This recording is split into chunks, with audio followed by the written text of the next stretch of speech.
Impérios poderosos podem mesmo ruir? Este é o Visão Libertária, sua fonte de informações descentralizadas e distribuídas. Há pelo menos 5.000 anos surgiram grandes impérios controlados à mão de ferro por governantes que concentravam muito poder. Esses impérios tinham características comuns. Todos se desenvolveram em vales férteis rodeados por grandes desertos. Ficaram conhecidos como impérios hidráulicos e se tratam dos conhecidos Egito, no rio Nilo, Suméria, nos rios Tigre e Eufrates, e dos que se desenvolveram no rio Indo, hoje Paquistão, e no rio Amarelo, hoje China. Estima-se que a centralização foi crucial para garantir o melhor aproveitamento dos recursos naturais para a agricultura, resolvendo o problema da fome nessas regiões e possibilitando grande desenvolvimento. A centralização possibilitava a gestão de terras e água para irrigação das lavouras, atuava na resolução de conflitos, disseminava tecnologias de irrigação e plantio, cavava canais e direcionava ações. Em um momento onde o custo da informação era alto, a centralização permitia concentrar esforços para abrir e gerir canais de irrigação, garantindo uma organização que permitia a maior produtividade possível para as condições da época. Imagina o que era administrar essas áreas há mais de 5.000 anos. Tinham que saber a hora de plantar e recolher, conhecer o regime de cheia e vazante dos rios, quais sementes usar, a quantidade que cada campo produzia, quanto de irrigação se necessitava. Então, foi nesse ambiente que se desenvolveram técnicas eficientes de escrita e contagem. Imagine agora cavar novos canais com ferramentas rudimentares. Era necessário um esforço concentrado de centenas de trabalhadores. E onde cavar? Para que lado? A administração central possibilitava um modelo de resolução de conflitos para essas questões, eficiente em um ambiente de informação escassa. Foi também nesse momento histórico que se desenvolveram as primeiras constituições chamadas de códigos, como o de Hammurabi, que além de um código de conduta social, também era um modelo de administração de barragens e irrigação. Nesse sistema, cada imperador, rei ou faraó tinha incentivos para garantir a paz e aumentar a produção em terras sob seu domínio, de modo a se fortalecer e se proteger de outros vizinhos que também expandiam poder na região. A cultura de centralização de poder segue até hoje nessas regiões e, inclusive, se manifesta com aspecto religioso nos muçulmanos, Egito, Irã e Paquistão, ou comunista nos chineses. Esses impérios extremamente coercitivos se aperfeiçoaram ao longo do tempo. Lá atrás, o dono do poder tinha laços divinos. Depois passou a ter somente direitos divinos. Depois, com a Revolução Francesa, passou a ser o representante do povo. O que nunca mudou foi o autoritarismo e a concentração de poder na mão do Estado. A organização em que impérios usam a força para se manter foi analisada por Max Weber e chamada de monopólio da força. No texto original, existe a palavra legítima, mas como eu não consigo imaginar como alguém vai gostar de violência contra si mesmo, a não ser que seja masoquista ou sofra da síndrome de Estocolmo e, portanto, encontra-se doente. Nesse aspecto, a ideia de Weber se assemelha à de Maquiavel, e assim mostra que qualquer governo centralizado se organiza essencialmente pela coerção, podendo partir para a violência contra seus próprios cidadãos, desde que lhe convenha, além, claro, da cobrança sistemática de impostos. Nem Weber conseguia identificar como evitar a escalada de agressividade do Estado contra o indivíduo, apenas concluindo que deveria haver pessoas para denunciar e lutar contra esse tipo de tirania. Na verdade, La Boétie, por volta de 1500 na França, percebeu que não adianta lutar contra o Estado, seus políticos e burocratas. O melhor a fazer é simplesmente abandoná-lo, ignorá-lo, assim não lhe dando poder e recursos. É o que se chamaria hoje de agorismo, ou uma face da desobediência civil, posteriormente analisada por Turreau. Sobre isso, assista ao vídeo. Filmes baixados por torrent geram multa de 3 milhões de reais. Conheça os Copyright Trolls, aqui do canal, cujo link está na descrição deste vídeo. Bem, quando se olha para o Leviatã de Hobbes, suas guerras mundiais, seu avanço contra as liberdades civis, mesmo nos Estados Unidos de Locke, onde se reconhecia mutuamente a liberdade e igualdade das pessoas, frutos do direito natural, parece mesmo que o lobo do homem tomou o poder, reescrevendo o contrato social de Rousseau à revelia. Eu também gostaria de saber onde está a cláusula de saída desse tal contrato e as punições que o Estado deveria sofrer por não cumpri-lo. Assim, no mesmo sentido dos impérios hidráulicos, o Estado moderno tem concentrado poder e renda, favorecendo seus burocratas de alto escalão e empresas por eles escolhidas, acabando por esmagar o cidadão comum com regras sem sentido e altos impostos. Usando um jargão de geopolítica, o Estado moderno se baseia em hard power, em que predominam força e coerção, seja por vias militares ou econômicas.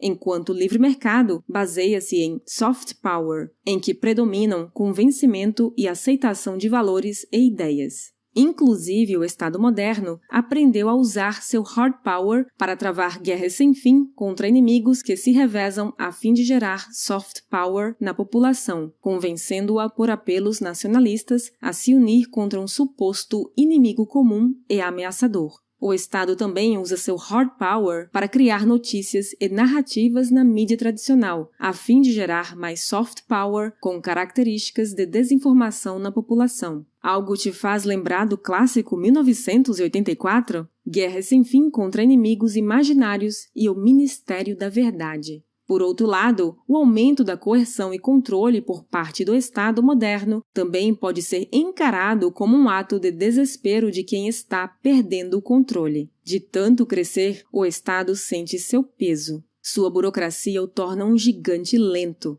Há décadas, os estados não conseguem mais se financiar, atolando-se em dívidas impagáveis e inflacionando sua moeda. A informação descentralizada tem feito minguar ainda mais as fontes de recursos estatais. São incontestáveis negócios indo para a informalidade, outros impossíveis de tributar, empresas em paraísos fiscais, empresas operando mundialmente na internet, alta mobilidade de pessoas, entre outros. Se a internet da informação está matando o Estado moderno, imagine o que está por vir com a internet do dinheiro. Todo o mercado financeiro experimenta uma revolução que está só começando. Dinheiro, finanças e contratos descentralizados. Mas o que acontece quando o Estado perde força? Baseado nas ideias de Estado garantidor de estabilidade e justiça, Firas apresenta um mapa-mundi de fragilidade dos Estados, cujo link está na descrição deste vídeo. Como no índice foi acrescentado um item econômico, a correlação entre riqueza e fragilidade no mapa, mas, a despeito disso, a iniciativa procura mostrar estados enfraquecidos em que há pouca coesão da população, ocorrência de conflitos internos, fuga de pessoas e regiões comandadas por milícias. Nesses lugares, apesar de todo o hard power do Estado, não há sequer segurança ou justiça, estando a população legada a uma organização espontânea, que acaba dominada por milícias ainda mais violentas.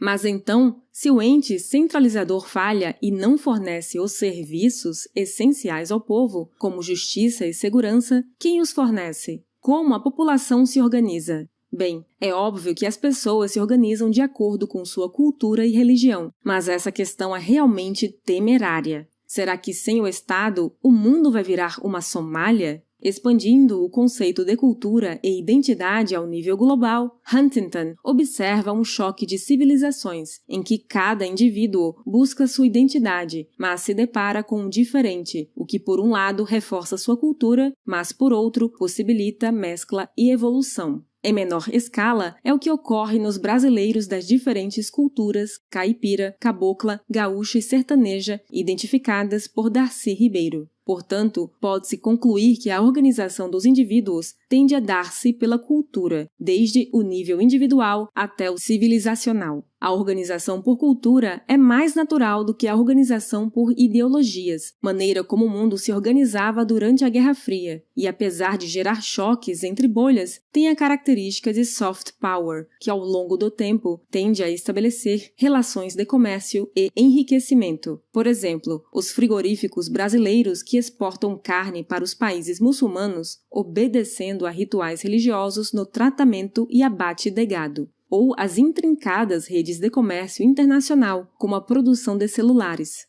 Veja como a produção se tornou algo tão complexo, unindo insumos e indústrias de vários países. Como, apesar do Estado, as redes de relações humanas conseguem esse tipo de organização. Em oposição aos impérios hidráulicos, onde centralização foi a chave do sucesso, hoje a descentralização é que garante extrair o melhor de cada região produtiva e, no limite, de cada indivíduo. Levando esse raciocínio para a questão da informação, a descentralização permite a livre troca de ideias, em que as pessoas buscam uma confirmação de seus preceitos, mas também estão expostas ao questionamento dos mesmos. Na era da informação descentralizada, da inovação, do conteúdo personalizado e da livre troca de ideias, os custos de transação, informação e administração baixam drasticamente, legando grandes organizações hierárquicas à obsolescência, das quais o Estado seria a maior delas. No momento em que vivemos, há várias organizações que se estruturam com muito planejamento central,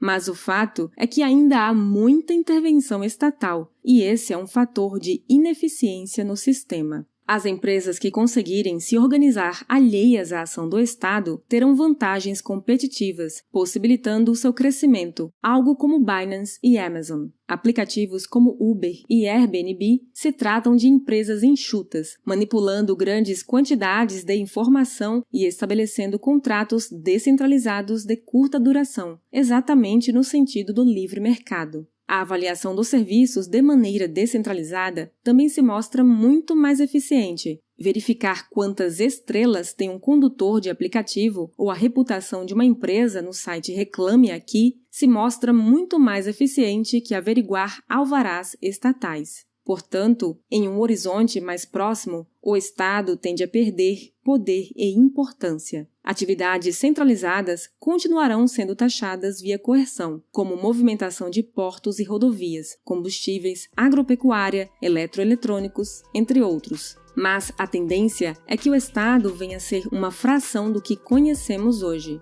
A questão crucial, então, é, à medida que o Estado se enfraquece, como vamos nos organizar? Encontrar parceiros e disseminar ideais éticos é, antes de tudo, uma defesa para os tempos que estão por vir.